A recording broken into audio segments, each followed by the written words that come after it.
Hi, I'm Neil Vinnycoke. I'm a photographer. I'm based in New Jersey. I do a lot of weddings, corporate events, other events, portraits. I've written 5 books on photography, mainly centered on how to get the best quality light from your on-camera flash. And quite a few things that I'm going to show you here in this presentation. It's going to seem counterintuitive, but the results look really good. So we're going to go through a slideshow. We're going to talk about the basic principles, things we need to know. And then I have a model in the studio here, Yesenia. We're going to practically show these things again, just to reinforce the ideas.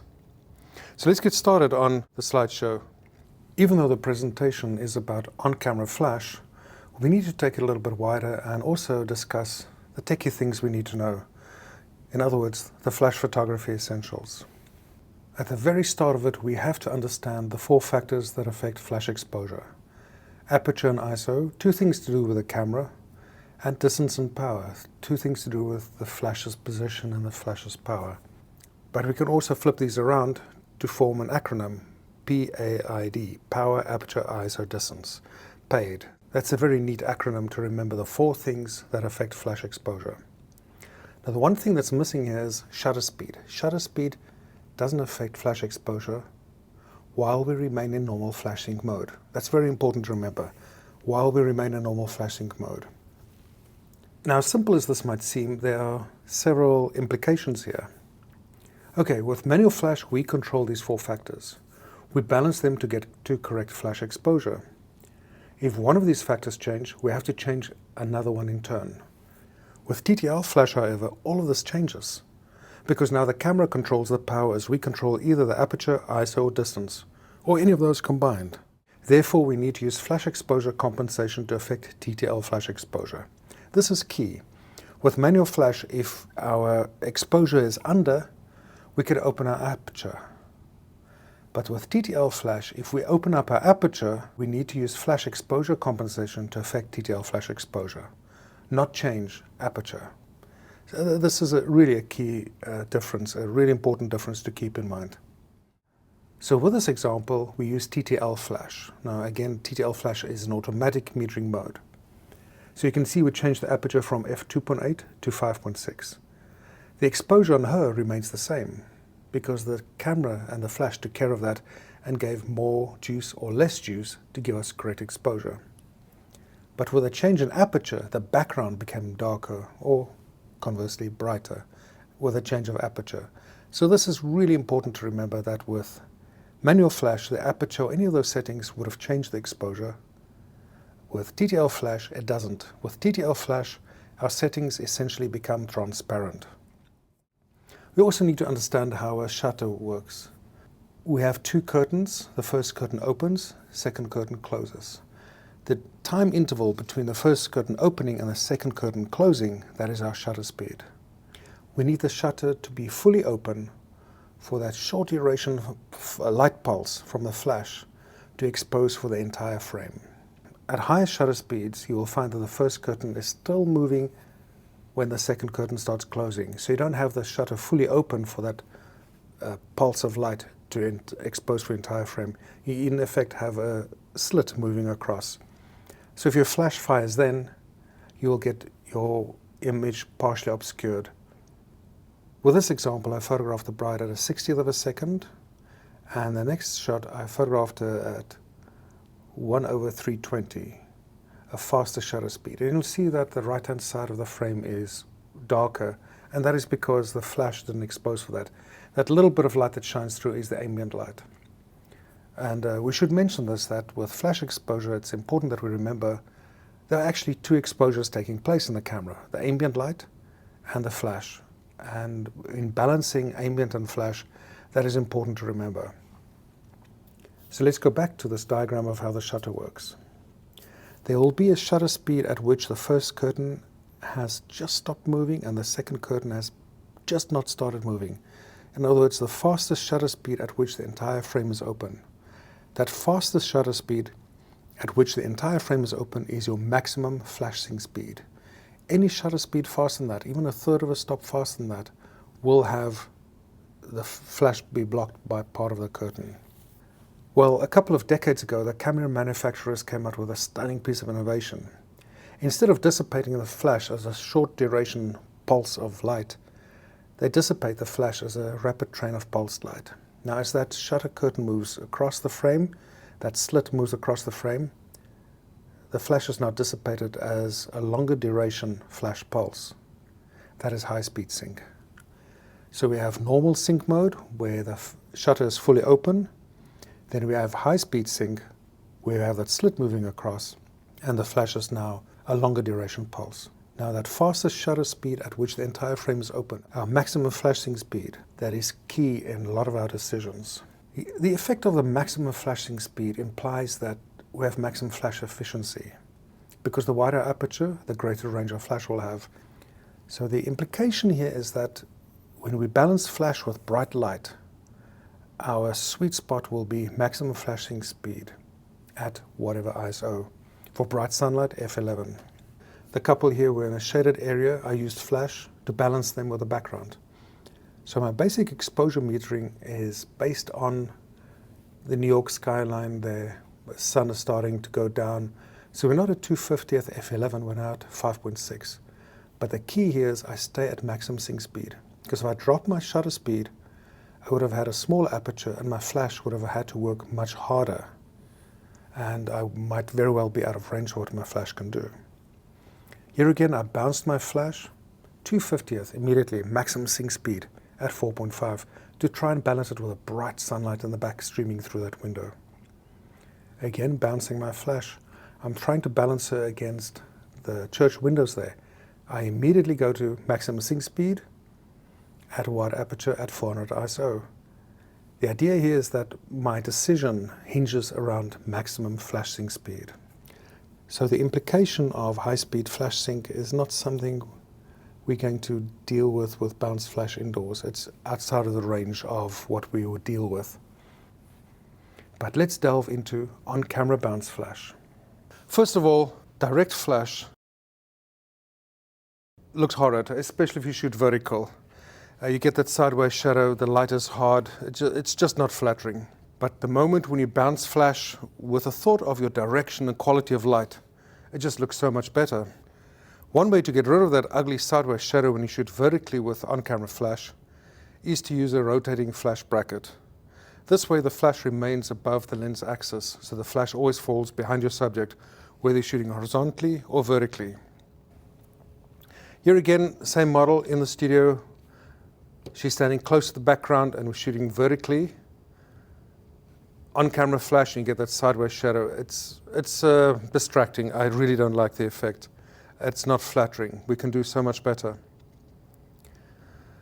With the rotating flash bracket, the shadow is now thrown behind her. It's less disturbing. And you can perhaps say that the shadow now becomes sort of part of the design of the photograph, an element in the photograph. I still don't like it. I don't think it's ideal. But the moment we bounce our flash, we get nice soft light. Here the light is indistinguishable from soft studio lighting, soft available light. There's nothing to tell you here that flash was used, but this was all on-camera flash. The one thing I'm going to reiterate a few times during this presentation is you bounce your flash into the direction that you want your light to come from.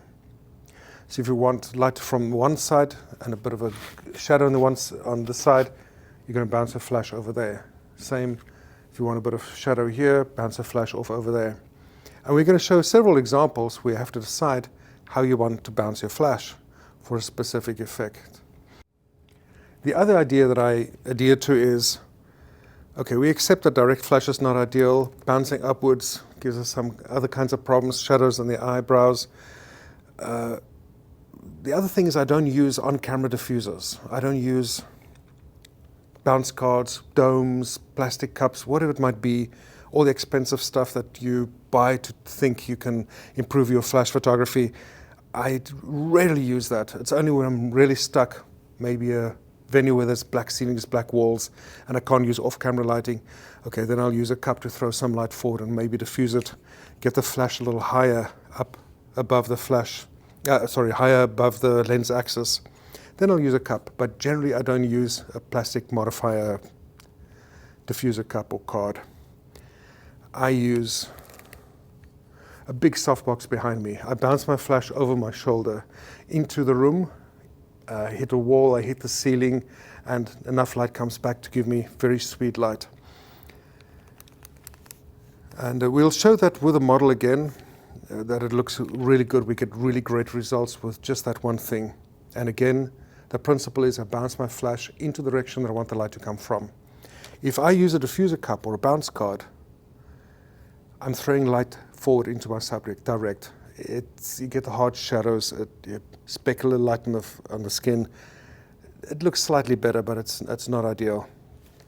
Bounce flash away from you looks great. So let's get back into the slideshow. Here's an example again. On the left, you have the available light, no flash, and then switching the flash on, bouncing to camera left. Now, if you look at the catchlight in the eye there, you get beautiful catchlight. You can also see there is no distinct hard flash shadow. There's nothing that gives away that it was just the on-camera flash. Now, to achieve that, and we'll go over this a few times in the presentation, I use a piece of black foam. It's a 5 by 7 inch piece of black foam. I buy a sheet of it for about $1 at art stores. I put this on my flash, usually on the underside. And in the case of that portrait I showed there, I would bounce my flash like this, a little bit above and to the side. This thing blocks light from directly hitting my subject. If your subject can see your flash tube, there's direct light on them. This just flags the light, and you don't see hard shadow. You just see the light source that comes over from that side beautifully on your subject. Look again at the photograph here. You'll see it's beautifully lit from just the one side, and you get the catchlight in the eye. It looks wonderful.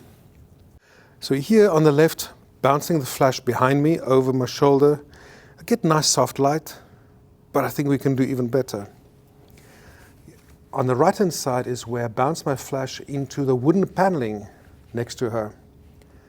Now here I'm starting to get short lighting, and this is a concept we'll repeat a few times.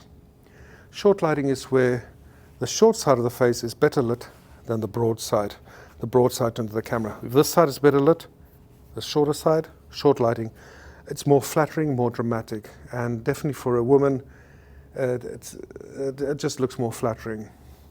So I bounce my flash here into the wooden paneling, again controlling it with a piece of black foam. And we get this light, you get that gradient of light across. So here's the photograph with no flash. You see the bit of a highlight there on her cheek. That's the light coming through the doors in the background. And it gives a bit of a color cast, which is nice, gives a bit of a tonal variation there. I think it looks beautiful. So the lighting there is just one on-camera flash with a piece of black foam flagging it. And there it is, close up. Piece of black foam, it's not a specific size. It's just enough of a lip that it blocks the light from directly hitting my subject. That's the key. I don't want any direct light on my subject. I want all indirect, soft light, and that gives me the beautiful quality of light from my on-camera flash. Holding this into place is just 2 hairbands. I used to steal them from my daughter. Then she started complaining, and I had to buy my own hairbands for my on-camera light modifier. And this black foamy thing, as I call it, is the device that I use 95% or more of the times when I photograph events indoors. I get beautiful soft lighting from this. Looking at this photograph, this is bouncing to the side without the piece of black foam. You see there's a bit of a hard flash shadow there. The moment we block the flash, it just looks more interesting, more dramatic. And again, beautiful soft light. And look at the way that the gradient of light across her cheek into shadow. To me, it just looks beautiful. Another example, I was invited by the band to photograph them where they were performing in a small club in the afternoon. I'm bouncing my flash to my right, across over him, and I'm blocking it. I'm blocking my light with this piece of black foam. So if I'm photographing him, this piece of black foam is blocking the light from directly hitting him. So the light now comes from the wall opposite and lights up his face. So you get indirect light here coming from the other side of the camera. So again, it's short lighting here. The broad side of the face has more shadow than the short side. And I get this with on-camera flash simply because I control the amount of light that comes in from the side. I block the flash so that none of my flash from my camera directly hits him. With this photograph, the bride was sitting in a room in the reception venue. There's no window. She's sitting next to a wall. I'm bouncing my flash into the wall. It's flooding her with light, and I'm blocking it with a piece of black foam on my flash. So that again, there's no direct light hitting her. And it just looks like soft window light coming in. And that's the shot without flash, just so you have a comparison to see that the flash is doing all the work. A girl I photographed at a Sweet 16 party, out of focus lights behind her, bouncing flash into the ceiling. But now I have to be careful how I bounce my flash. I can't just bounce it directly up. Let me show you. Bouncing directly up in a tall ceiling, you get dark shadows in the eyes, under the nose. It's soft light, but it's not flattering. It's not an improvement. But bouncing behind me, so the light comes in at an angle, we get beautiful light. Here's the comparison photograph, no flash, and then on-camera flash bounced over my shoulder behind me, flooding in. I'm bouncing my flash into the direction that I want the light to come from. Photographing a model here just to illustrate bouncing to my left, behind me, and to my right. I get different lighting types here. Very simple. I decide where I want to bounce my flash. Bridesmaids looking at the bride dancing with the groom. You can see that all 4 bridesmaids are equally well lit. So this is another important concept. If I had photographed the 4 bridesmaids using a diffuser cup in my flash, the bridesmaid closest to the camera would have had more light. The bridesmaid furthest from me in the back would have had less light. So you would have had that fall off in the light, never mind the ugly shadows. But bouncing my flash off a surface equidistant to all 4 bridesmaids, all 4 of them get the same amount of light. So as they're standing there in a row, I bounce my flash off a wall, and the same amount of light hits all 4 of them, and I get equal amount of light. I didn't have to do much in post-production here, just maybe fix the white balance a little bit, but I didn't have to bring up the exposure or pull down the exposure on somebody. Here is the same concept again. I'm photographing the mariachi band. At f2.8, I just need the guy in front, his face in focus. The whole row of the musicians are equally well lit. Again, if I had used a diffuser cup, the guy in the front would have been well exposed, everybody would have become progressively darker. But bouncing my flash off to the side with a piece of black foam, but bouncing my flash off a wall equidistant to them, they're all equally well exposed. And as I said, I just really need the guy in front to be in focus. His happy face as he's playing. So this is a concept I use very often with bounce flash to get the same amount of light on the foreground and the background. I bounce off a surface that is same distance to the person or the subject in the front as the back, and therefore I get the same amount of light. Very simple, and that's one of those ideas that once you grasp it, you have it in your pocket and you can use it over and over depending on where you find yourself, what situation or event you find yourself in. Same concept again, but applied slightly differently. I'm kneeling in front of the bride as her sisters are lacing up a dress. If I had used a diffuser cup here, the bride would have been blown out, bridesmaid in the back would have had shadows in her, or alternately, the bride would have been well exposed. The girls in the back would have been underexposed. Instead, I use a piece of black foam on my flash, and this blocks the light from directly hitting the bride. The light now hits the wall on the side, and the light floods in from there. The bride in the front and the 2 bridesmaids in the back are now equidistant to my light source, and all have the same exposure. I didn't have to do crazy dodging and burning in post-production to get this to work. Another bounce flash example, they wanted a quick portrait in the church. So instead of doing this in front of the altar, I moved them back near towards where the door is, where there's a surface behind me, a wall behind me that I could bounce the flash off. And then I just change my settings so that I get some light in the background, some detail in the background, and I get a good exposure. Now in all of these examples, or rather most of these examples, I use TTL flash. And when we bring in the model, I'll show you exactly why. The camera and the flash calculate the exposure for me, and it's a much faster, quicker result that I get. I get good results much faster. Same thing again here, bride and bridesmaid. I bounce my flash off the white wall. Simple lighting, looks good. Clean open light on them. This was at the end of a bar mitzvah. The one mother was holding this little baby in her arms, and it was raining outside, but there was the gardens and flowers in the background. So with a longer focal length, focus on the little baby, the eyes are very sharp.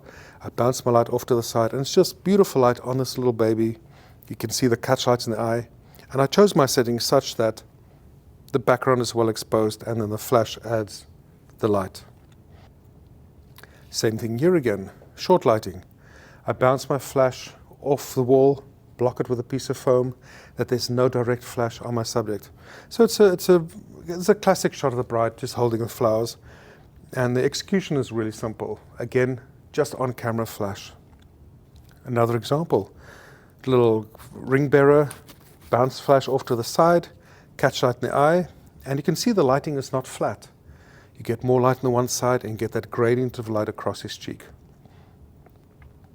So when I work indoors, my photographs tend to look like this. The lighting tends to look like this.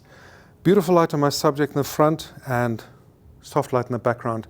No hard shadows, no drastic light fall off. Catch light in the eye, very simple. Now, it's important to notice here, and we'll show in a few other examples as well, because I bounce my flash behind me, the light fall off is such that the subject in the foreground is about the same exposure as people in the back. We are used to the inverse square law saying that every time you double your distance, it's 2 stops of light that you lose.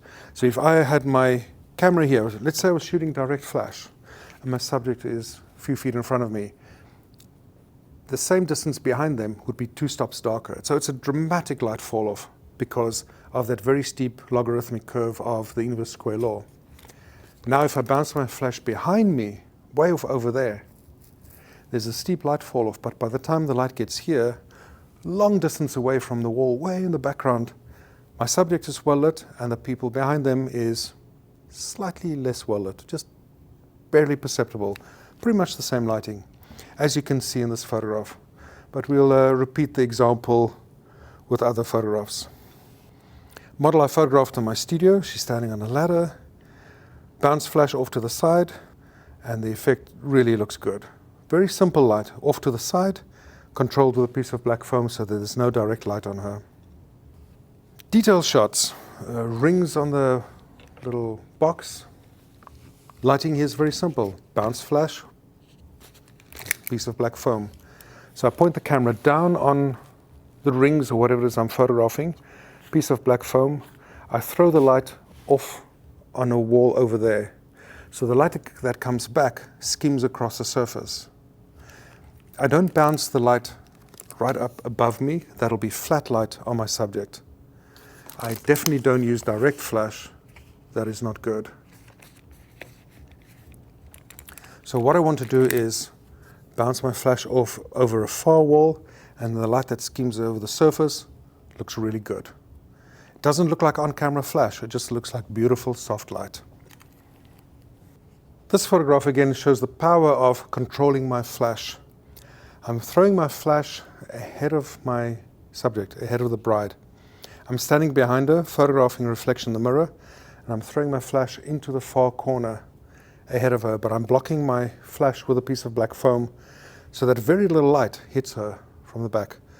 So this to me it's still magic in that the way that I control my flash, bouncing my flash there and blocking my light, I can throw my flash ahead of my subject and I light her front better than her back. In other words, her reflection in the mirror is better lit than her arm in the back. And it's a kind of fine control you can get with your flash using a piece of black foam. Diffuser cup would have just thrown a lot of light forward and would not have been wonderful. So this gives me a lot more control. Now here it becomes more interesting again. So with this example, we're looking at directional bounce flash, But there's an extra element here. We're working in a reception venue where there's a lot of tungsten light, a lot of incandescent light, very warm. So what I do is I gel my flash with a piece of gel to bring it down to the same color temperature as the light there. I use a half CTS or a full CTS gel, and this brings my flash, brings the color temperature of my flash much closer to that of the background. So instead of a dingy orange background, I get light from my flash which is much closer to that of the environment, and it just looks better. So I'm bouncing my flash here off to my right so I can get more light on my bride. Again, piece of black foam blocks the direct light. Now I'm working at 90-degree angle of the videographer. Definitely not 180. We don't want to see each other in each other's shots. So I'm working at a 90-degree angle from him, and I'm using his light to get a bit of room light on the bride and the groom. The videographer is using a tungsten light on his camera. The tungsten light would have been very yellow, but because I'm gelling my flash, again, I'm bringing my flash's color temperature much closer to that of the environment and right on top of the color temperature of the video. So it looks fairly natural. If I'd used just the bare flash, it would have been 5500 Kelvin. Now I'm gelling it and I'm closer to 3000 Kelvin. The flash blends a little bit better with the environment if I gel my flash. Photograph of the bride and dad dancing. I bounce my flash into the direction I want the light to come from. I don't want to light the back of her head. I want to light her face. So obviously here I'm bouncing my flash to the right. As they rotate, I would change the direction that I bounce my flash. It's never static. I never just bounce in one direction. I consider my subject, I consider where I want my light to come from. So as the bride and the dad would be rotating and dancing, I'd be rotating my flash to light up either the dad or the bride, whoever's face is in the front. And if they both are looking at each other, I would prefer to give better light to the bride. I would always give a bit more flattering light to the woman if there's a couple dancing. So very simple. Bounce my flash into the direction I want my light to come from. And again, the flash is never static. I always consider the direction and the quality of my light, even with on-camera flash, or let's say especially with on-camera flash. So we just mentioned gelling our flash to blend our flash's white balance better with the incandescent light when you work in that kind of environment. So let's get a little bit deeper into that. So flash white balance is around about 5400 Kelvin, 5500 Kelvin. Tungsten white balance, incandescent, around about 3000, could be warmer. This disparate white balance can cause two kinds of problems. Your subject is shaded and you light them up with flash, and your background now is all incandescent light. It becomes a murky, deep orange. If you're okay with that, fine. I personally don't like it. I like to make my flash appear a little more natural. But then there's a deeper problem when your subject is partially lit by incandescent light and you add flash, and you get that weird mixture between blue light and tungsten light. Generally doesn't look good. If you do it intentionally in the studio where you work with gels, fine, but with events, different scenario. It just doesn't look good if you have that bluish tint from flash and the orange tint from incandescent light. Bringing your flash's white balance closer, you get a much more neutral look to your flash. This is how you counter that. Tape a piece of gel over it. You get gels that clip over it. I prefer cutting my own gels and sticking it on with gaffer tape. A sheet of gel like this it's inexpensive. So if you buy a big gel from your camera store, it's pretty much a lifetime supply of gels. I use half CTS and full CTS. We can reduce this effect, the background becoming murky orange or the difficult mix between warm and cold light. We can reduce this effect by filtering the flash. CTS filter is less red, brings the white balance down to about 2900 Kelvin. A CTS gel, less red than an CTO, brings the white balance down to about 2900 Kelvin. Half CTS converts the flash down to about 3800 Kelvin. You have other CTS values as well, but those are the two that I normally work with, CTS and half CTS. You get CTO and half CTO gels, but it might be difficult to get a nice skin tone out of them. You have your gels supplied with your Nikon strobes, and I think your Canon strobes as well. You can use them. I think they're closer to CTO. As I said, I prefer cutting my own gels. groom waiting for the bride to come down the aisle. Got the tungsten spotlights from above, and I'm bouncing my flash to the right, but my flash is gelled for tungsten. So there's a tungsten spotlight coming from above, and I'm bouncing my flash off to the right, but my flash is gelled. So it's pretty much the same color as the tungsten spotlight from above. So the two colors blend very well together, and it looks fairly natural. With this example, I photographed a model to illustrate how bad it looks when the tungsten light and the ungelled flash blend compared to gelling your flash. So there we go, light from the side, tungsten light. I'm balancing my white balance in my camera for tungsten, so it looks fairly neutral. I bounce my gelled flash from the side, it looks good. But if I bounce my ungelled flash, my unfiltered flash to the left, it gets a blue tint. If you photograph events, this is not good. I prefer to get a good skin tone throughout. And that specifically is why I gel my flash. And with this example, with the ungelled flash coming in from camera left, I changed the white balance of the photograph to give me a decent skin tone on camera left. But now the side of a face that's lit by the incandescent light now becomes really orange. To my eye, the only real option here is this example, where I've got the incandescent light coming from the right, and from the left, the gelled flash. And I changed my white balance of my camera to give me a pleasant skin tone. Another example, just for illustration here, I placed the model under a spotlight. It's not some place you would generally place somebody on purpose, but you might have a bridesmaid at a wedding standing under a spotlight, or you're photographing a corporate event and there's a spotlight from above and you need to fix the problem. And you fix the problem best with gelling your flash, either a half CTS or a full CTS gel. So a spotlight from above, gelled light, and my light from my flash looks more natural, more neutral compared to the incandescent light than ungelled. Here you get that weird tint between the warm light and the bluish color from the flash. Not good. I do prefer this. It looks a lot more neutral. You might wonder what I do in really large venues with really tall ceilings and the walls are further apart. You know what? I probably still bounce my flash.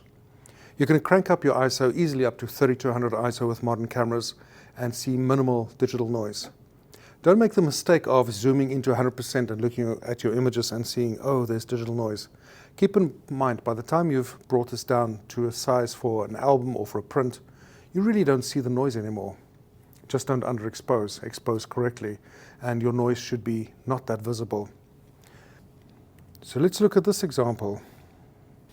I bounce my flash off the wall way behind me. Now again, the inverse square law, the way we are taught, we get that radical drop in light, double the distance, 2 stops of light. It's a big loss of light. What is rarely explained though is by the time you bounce a flash off a distant surface, the inverse square law dictates that your flash exposure has started leveling out, flattened out. So your subject might be at a certain exposure, and people several feet behind, several meters behind, will have the same exposure because the curve is flattened out. It's not that rapid drop anymore, because we're not working close to the source of the light. If I'd been using my camera with a dome on it, or some diffuser here, photographing like this, I'm throwing light directly at my subject. Now, if my bride is a certain distance from me, people double the distance behind her would be 2 stops darker. It's a radical drop in light. They become noticeably darker. By bouncing my flash off a surface way behind her, as in this photograph, I'm bouncing my flash off a wall about the same distance as that wall behind her, but the wall is behind me. By the time the light hits my subject, the curve is flattened out. It's not that steep curve.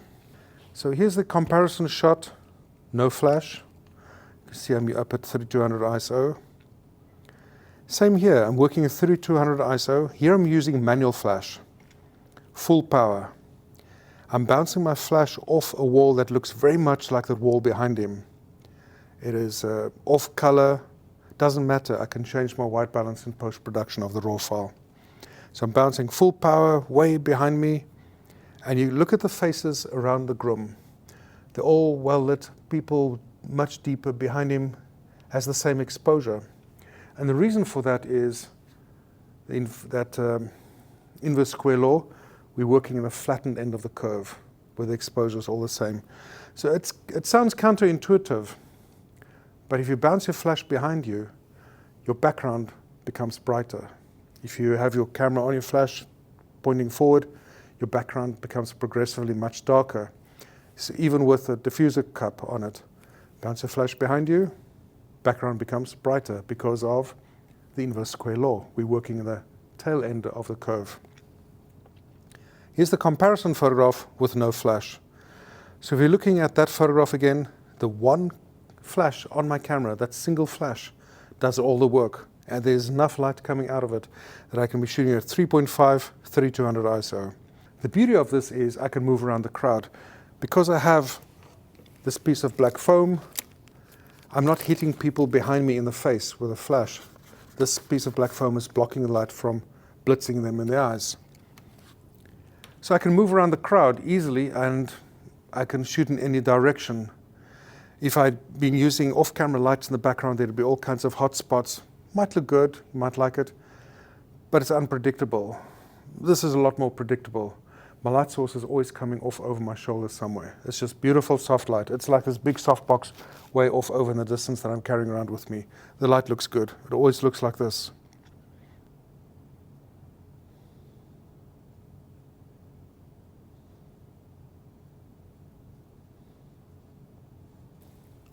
And if you look here again at the people behind the bride there in the pews, they're about the same exposure because I'm bouncing my flash off the wall there to my right, to my left, and it just floods the place with nice soft light. So hopefully that's a pleasant surprise to you, how much light you can get out of a single speed light and how beautiful the light can look if you bounce your flash correctly. So let's go over to our model and we'll explain all of this again and see how it all ties together. When I use bounce flash, I tend to work with TTL flash, simply because it's easier and it's faster. Instead of calculating the exposure with a handheld meter or other methods, I rely on the camera, I rely on the technology. Because remember, as I keep on insisting, keep on hammering in, flash exposure is determined by 4 factors: power, aperture, ISO, distance, PAID, paid. And with bounce flash, the distance is who knows. But I let the camera and flash help me get to the correct exposure there. Now the beautiful thing about TTL flash is my settings largely become transparent. I can shoot at 2.8, f4, 5.6, and all 3 exposures will look virtually the same.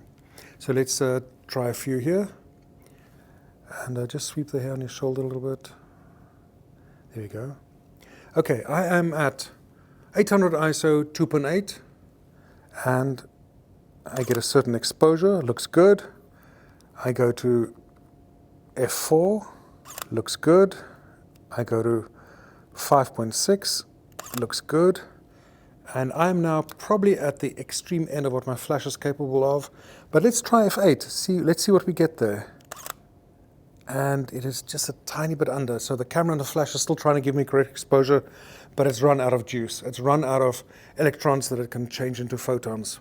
But if you look here, 2.8, f4, 5.6, pretty much spot on, f8 nearly there, simply because I'm out of range of what I can do. But that's the beauty of TTL flash. I can choose any setting. So if I do, well, choose any setting within reason.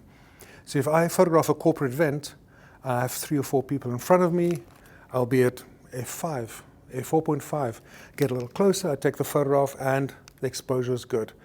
First shot should be right there or very close or well within the margin of what your raw file can handle in terms of exposure correction when you do the post-production. So therefore, I rely on TTL flash to get me there faster and quicker. So let's look at how much better bounce flash looks than direct flash. Now, because we're bouncing our flash, that formula PAID, power, aperture, ISO, distance to get to proper flash exposure becomes a lot more complex because the distance is whatever distance the light now travels to the ceiling and the wall and the distance back. And there's also light loss because of whatever material it is. It's much more difficult to calculate your exact flash exposure. Unless you bounce and you have a handheld meter, that's much more complicated. The simplest thing is TTL flash. Let the camera and the flash do some of the work for you. The initial way a lot of people use on-camera flash at first is direct flash straight forward. And it doesn't look ideal. We have light directly coming from the lens's axis, close to the lens's axis, and it's a small light source. It's going to look terrible. Let's look. Hard shadow on the chin, specular light on the forehead. Doesn't look wonderful. But we can do better by creating a larger light source. The easiest way to do that is to bounce our flash. We bounce our flash off into the ceiling. We instantly have a larger light source, much bigger than that tiny little flash tube. Now, bouncing into the ceiling, I suspect we're going to create a different problem. It's going to be a top-heavy light source. We're going to get shadows on the chin, but let's have a look. And we have that. There's shadows in the eyes. There's shadows under the chin. Doesn't look bad. Looks much better than direct flash. To counter the shadows on the eyebrows and under the chin, there are a lot of flash modifiers. You can buy plastic diffuser cups, etc., that throw a lot of light forward. But we create a different problem now. We have a soft light source coming from above, which is not ideal. And we have, again, a light source directly from the camera's axis. Again, not ideal. So we're adding two non-ideal options here. Let's see what it looks like. And as suspected, we're back with a hard shadow on the chin. We have a catchlight in the eye again. The shadows in the eyebrows are lifted, but adding the bounce card or diffuser card or whatever it is, some modifier on your camera, we compound our problem. We now still have a small light source directly on our subject and the big, soft, top-heavy light source. Not ideal. We can do better than that. And the best way to do that is to think in terms of working in a studio. We would put up a big soft box over your shoulder somewhere, either to the left or the right, get a bit of directional light. We're doing exactly that by bouncing our flash behind us. Bounce it a little bit off to the side, and I'm now bouncing flash off the ceiling and the wall and whatever it is behind me. I'm creating a much larger light source that is directional. It's going to look much better. Have a look. And it looks fantastic. Simple as that. Just create a big, large light source. Now you might ask, what do you do if there's nothing to bounce your flash off? Then I would revert to using a bounce card, using something to get some light forward. Not ideal, but better, in my opinion, than direct flash. We do want to create a bit of a larger light source, a little bit higher, a little bit further away from the lens axis. Not perfect. The other alternative is the bigger final step is off-camera lighting, and that's another adventure. So direct flash is not flattering, doesn't look good. We get much better results bouncing our flash. So bouncing our flash behind us creates a big soft light source, looks good. But we can finesse our lighting even more. We can get directional bounce flash. And this is where it becomes really interesting in how we can control what looks like very simple on-camera flash. So let's start it off again. I'm going to bounce my flash behind me. We'll see what that looks like. Again, I'm shooting a TTL.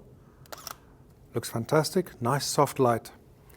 But what I'm going to do now is I'm going to bounce my flash off here, and then I'm going to bounce my flash here with the idea that I get very directional light. But I'm going to change our model's pose. Because remember, posing and lighting are interconnected. The one affects the other. Okay, so that shot, bounce behind us, looked good. I'm going to bounce to the side here. Looks good. We're starting to get slight bit of directional light, but I think we can make it even more interesting, as I said, by bouncing my flash here.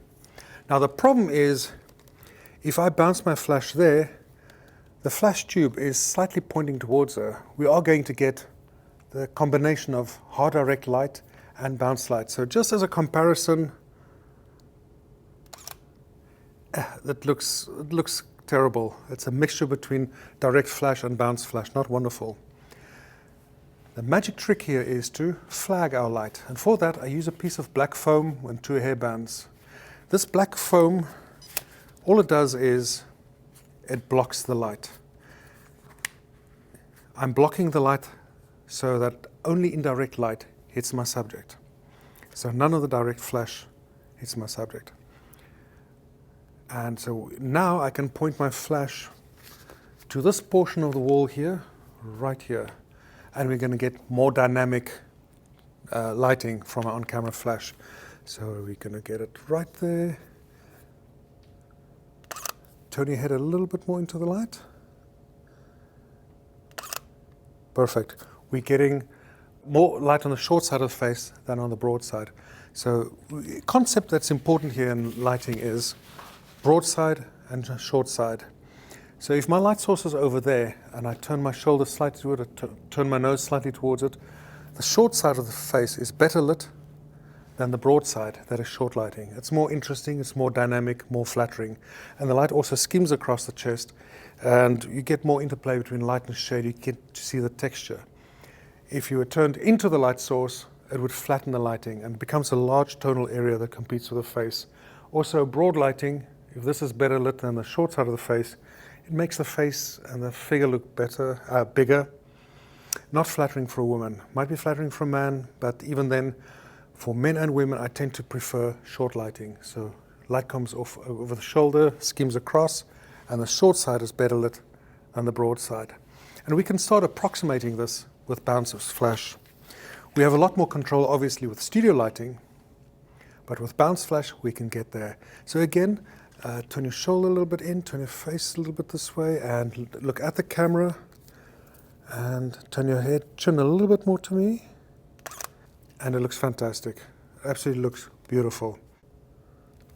I think it looks absolutely stunning, and for me it looks unexpected from on-camera flash. And that is simply because we are controlling how our flash is bounced, how it is directed. It looks fantastic. So the piece of black foam is about 5 by 7 inches. It's not a particular size. It's just enough, it's just big enough to be a lip to catch the light that I don't want to fall on my subject. Very simple and inexpensive. So I often use the histogram for exposure metering. The histogram on the Nikon camera, there's not much information to be really gleaned from a histogram. The only thing we really need to know about here, how far we are from the edge, the right-hand edge, for the brightest relevant tone of our subject. Notice in this scene, there's no window light with sunlight streaming in from behind. It is just the bride with the white dress. So the brightest relevant part here of our subject is the white dress. And if we can place that just short of the right-hand edge of the histogram, our exposure should be good. The shape of the rest of the histogram is not of much consequence to us. Here you can see the histogram spikes on the right-hand side, and you can see in the background there the image, it's a little overexposed. This is underexposed. The edge of the histogram is further away from the right-hand side. If you're underexposed, you tend to bring up the noise, because if you correct your exposure by pulling up the right-hand edge, you also pull up the shadow areas and you pull up the noise. So really expose for it as close as you can to the right-hand edge. Canon histogram, same thing. You just expose for it as close as you can to the right-hand edge. Sony is the same. Now with a model, I'll be illustrating this, how I meter using a histogram. I'll be using a Sony camera. Mirrorless just makes it a lot easier. You can see the histogram right there without having to take a test shot and then looking at the image. You can just see it there, real time. Obviously just for ambient light. You have to still take the photograph to see the histogram for flash. In this example of a model I photographed outdoors, I metered off a white dress to get my basic exposure. There's the white dress. This is what the histogram looks like. I place it as close as I can to the right-hand edge. This means white is properly exposed. The other tonal levels will fall where they ever may. Now if you look at the street scene here on the right-hand side, it's a tarred road, but it's blowing out because there's so much light on it. That should not affect my meter reading. I need to meter for my subject.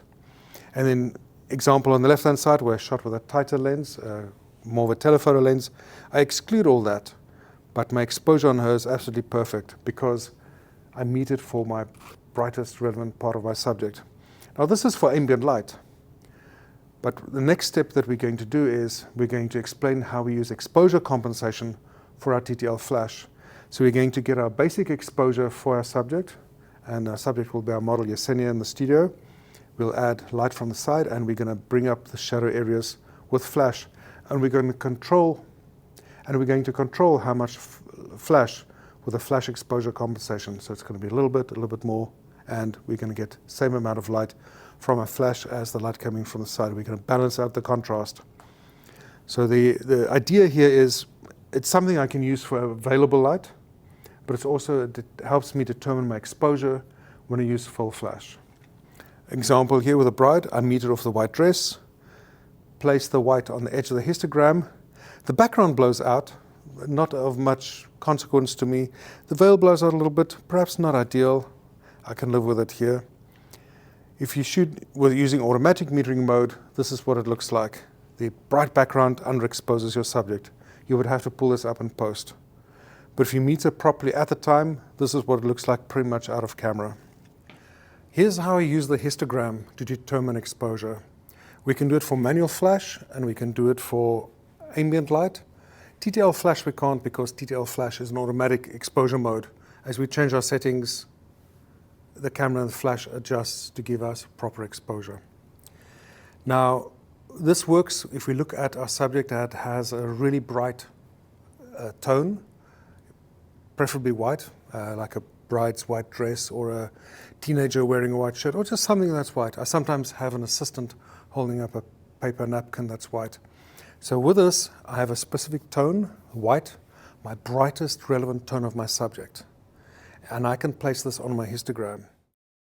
As you can see here, I've changed my shutter speed, aperture, and ISO combination so that my histogram is dipping just short of the right-hand corner.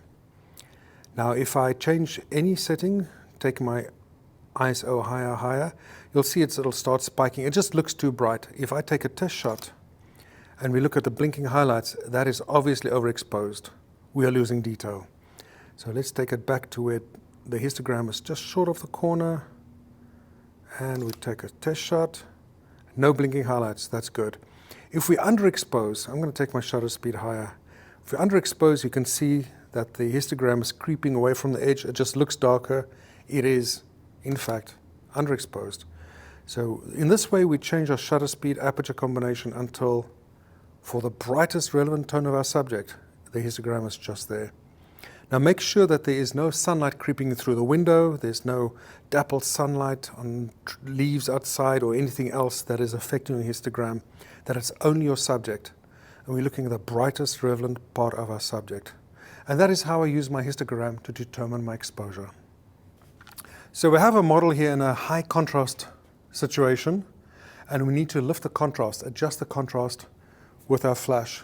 Now we could bring in a reflector and bring in the light, but very often it's just you working indoors, flashing a camera, and you can still create magic.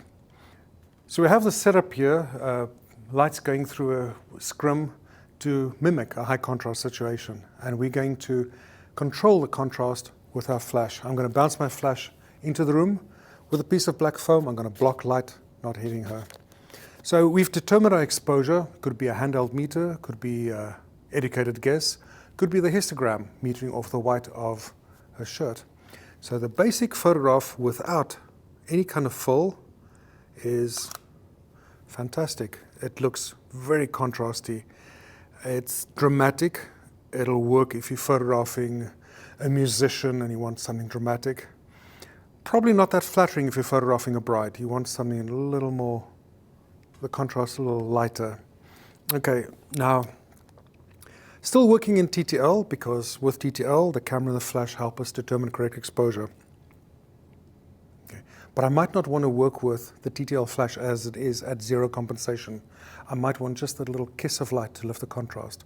So we're going to do a series of photographs here.